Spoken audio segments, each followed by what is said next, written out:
Oke, selamat pagi semuanya. Balik lagi bareng gue Samgit. So it's early morning, right? Jadi hari ini gue mau ngebahas sesuatu. Pasti gue openingnya pasti gitu ya, cuk. Udah 3 kali loh kalau nggak salah. Tapi ya nggak apa-apa lah. Jadi kali ini gue mau ngebahas masalah separator lane atau traffic line dan juga yellow box. Nah, pasti banyak yang nggak ngerti tuh apa tuh yellow box. Jadi yellow box adalah garis kuning yang berada di tengah-tengah lampu merah. Oh, gua bisa filtering masuk sini dulu satu-satu. Oh, oke, feeling good.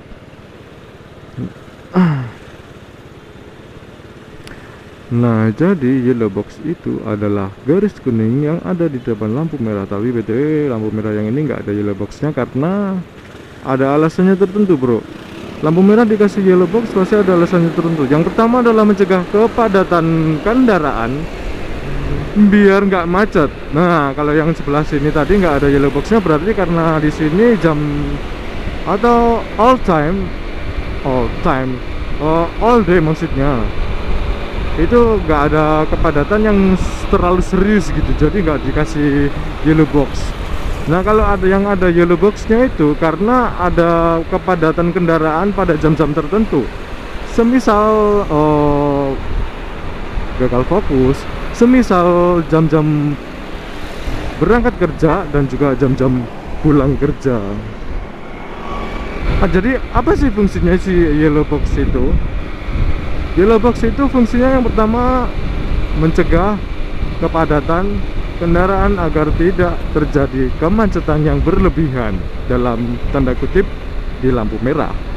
Nah, terus gimana caranya gimana cara kerja si yellow box tersebut? Yaitu cara kerjanya tuh simple, bro. Jadi setiap lampu merah itu pasti ada rentan waktu dari lampu merah yang sisi satu dan sisi satunya. Oke, jadi kalau yang di lampu merah sisi satu sudah padam alias hijau, itu kalau ada kepadatan kendaraan pasti bakal masuk semua, maksa masuk semua. Oh, susah ngomongnya. Jadi bakal maksa masuk. Terus kalau udah lampu hijaunya udah mati atau pindah ke merah, itu pasti ada sisa kendaraan yang masih di dalam yellow box tersebut. Nah, sikap kita yang dari persimpangan yang lain, dari lampu merah titik yang lain yang satunya ya, kalau yang ini yang udah merah. Nah, kalau yang sisi satunya pasti kan bakalan hijau tuh.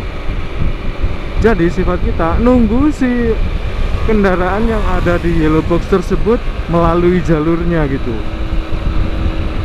melewati jalurnya alias keluar dari yellow box tersebut, baru kita bisa masuk atau bisa jalan melewati lampu merah tersebut. Kalau masih ada sisa kendaraan seperti mobil ataupun motor yang masih ada di dalam yellow box, usahakan jangan masuk ke persimpangan karena itu bakal macet, bro. Kalau udah stuck di perempatan lampu merahnya nggak kelihatan, itu bakal macet. Oke, itu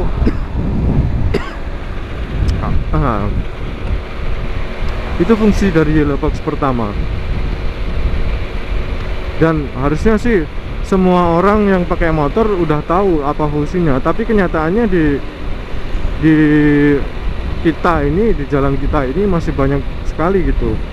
Bener, kita udah hijau langsung ngegas gitu aja, nggak taunya di depan itu padahal ada yellow box. Akhirnya geber-geber gak jelas, katanya nggak nyerobot lampu merah, padahal ya enggak gitu. Jadi playing victim. Padahal nggak nyerobot, semuanya udah pada jalurnya gitu.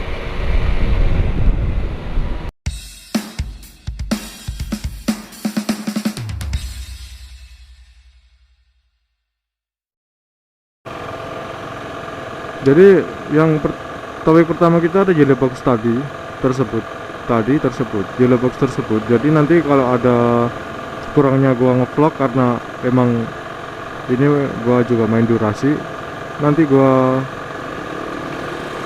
kasih di ending video gimana jelasnya. kok bisa sih bisa padat padahal ada lampu merahnya gitu kan ya.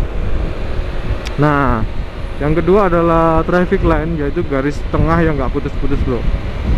Dan juga itu kenapa sih kok ada garis yang nggak putus-putus? Nah, ada beberapa kondisi yang memang mengharuskan garis itu nggak putus-putus.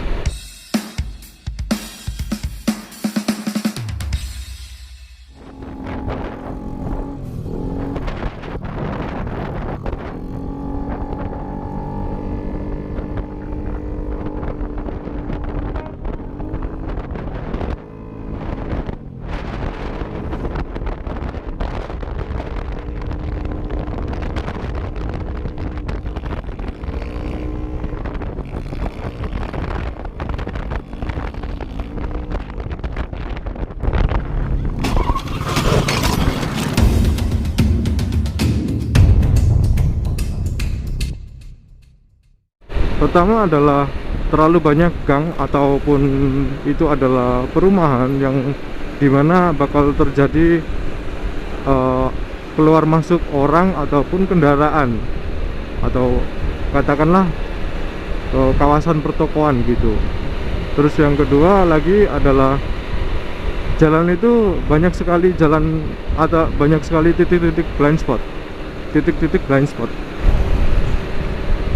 Jadi kalian bakal ada beberapa titik yang benar-benar nggak bisa kalian lihat, entah itu ada di tikungan ataupun di jalan yang lebar tapi banyak kayak ini tuh apa namanya, lupa, spanduk-spanduk. Titik-titik blind spot tersebut bisa yang dilalui sama mobil-mobil besar, katakanlah kayak truk ataupun kontainer dan juga mobil-mobil pengangkut barang yang besar-besar gitu. Jadi kan di situ titik blind spotnya itu benar-benar lebar gitu. Jadi kalian nggak bisa seenaknya aja buat nyelip ataupun kontraflow. Nah, fungsi yang ketiga adalah kalau ada yang garis lurus itu kalian sangat dilarang untuk kontraflow. Kenapa? Karena biasanya kalau ada yang garis lurus, selain blind spot, terus keluar masuknya kendaraan, dan satu lagi tuh pasti di situ mainnya kecepatan tinggi bro, rata-rata ya 60 km per jam lah. Kebanyakan gua lihat video-video teman-teman gua yang sama-sama motovloggernya ya, yang kontennya kayak test speed lah atau apalah, ya gua nggak munafik, oke silakan lakuin aja. Tapi kalau ada posisi blind spot dan juga ada traffic line yang nggak putus-putus itu jangan main kontraflow gitu aja bro, bahaya bro. Dan itu kalian pasti juga mencontohkan sesuatu yang tidak baik kepada para penonton, bapak-bapak, ibu-ibu. Oh, kepepet. Jadi ya jangan langsung nerobos ataupun kontraflow gitu aja bro. Itu kalian nyontohin sesuatu yang tidak baik ke generasi selanjutnya gitu. Setelah kalian pasti bakalan muncul motovlogger baru yang terinspirasi dari kalian. Terus kenapa ada emang beberapa jalan itu pas kosong emang bisa dilaluin dengan cara kontraflow di jalan yang traffic line-nya nggak putus-putus. Tapi itu juga melihat kondisi dulu bro, lihat kondisi dulu. Nah, kalau yang kebanyakan gue lihat di uploadan Reddit story ataupun real road itu kecelakaannya karena satu blind spot, over speed, kemudian seharusnya nggak kontraflow mereka malah kontraflow, dan itu menurut gua juga tolol sih. Nggak, di mana itu gua meragukan sim mereka gitu loh, surat mereka tuh gua meragukan, karena udah jelas-jelas hal seperti itu blind spot, kenapa mesti diterobos? Makanya gua share di sini biar kalian nggak pada ikutan kayak gitu, membahayakan diri kalian sendiri. Kayak kalau kalian mau lakuin ya silakan, nggak apa-apa gitu. Yang penting astagfirullah. Nggak fokus. Yang penting kita saling sama-sama mengingatkan ya, bukan menghujat loh ya. Ini gua mengingatkan loh. Mungkin sekian dulu videonya masalah blind spot, traffic line-nya nggak putus dan juga yellow box. Sebentar, ada informasi lagi sedikit. Belum gua tutup. Ini gua kontraflow, Cuk. Enggak sih, ini satu arah kok. Tapi yang sebelah ini harusnya buat ke kiri. Kalau ada mobil yang di belakang, masih bisa masuk. Jadi ya nggak apa-apa lah. Udah terlanjur masuk soalnya gua.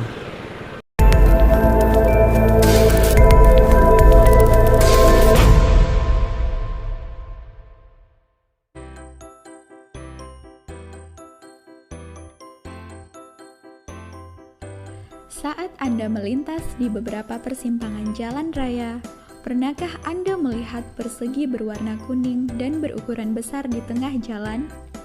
Banyak yang tidak mengetahui atau bahkan tidak menyadarinya. Ini adalah Yellow Box Junction. Yellow Box Junction adalah marka jalan yang mulai diterapkan di Indonesia sejak tahun 2010 dan berfungsi agar arus lalu lintas di persimpangan tidak terkunci saat kepadatan lalu lintas terjadi.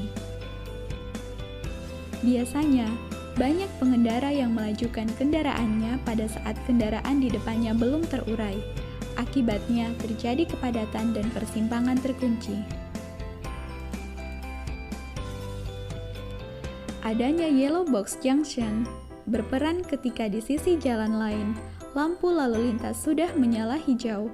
Pengendara tetap tidak diperbolehkan melewati garis tersebut jika masih terjadi kepadatan di area Yellow Box Junction. Pengendara baru bisa melajukan kendaraannya ketika area Yellow Box Junction sudah kosong dan tentunya warna lampu sudah hijau. Yellow Box Junction juga bisa diartikan sebagai area steril dari kendaraan yang berhenti di area tersebut. Jika pengendara tetap memaksakan kendaraannya melewati area Yellow Box Junction, sementara masih terjadi antrian di depannya, maka pengendara akan dikenakan bukti pelanggaran karena melanggar lalu lintas, sebagaimana dijelaskan dalam Undang-Undang Nomor 22 Tahun 2009 tentang Lalu Lintas dan Angkutan Jalan. Pasal 287 ayat 2 Jungto Pasal 106 ayat 4 huruf A, B berisi tentang rambu-rambu lalu lintas dan harus berhenti di belakang garis stop. Pelanggar akan terancam 2 bulan penjara atau denda sebesar Rp500.000. Meskipun adanya rambu, marka jalan, dan petugas di lapangan yang mengatur lalu lintas, namun hal terpenting adalah tingkat kesadaran masyarakat dalam berkendara. Patuhi aturan lalu lintas karena jalan raya milik bersama.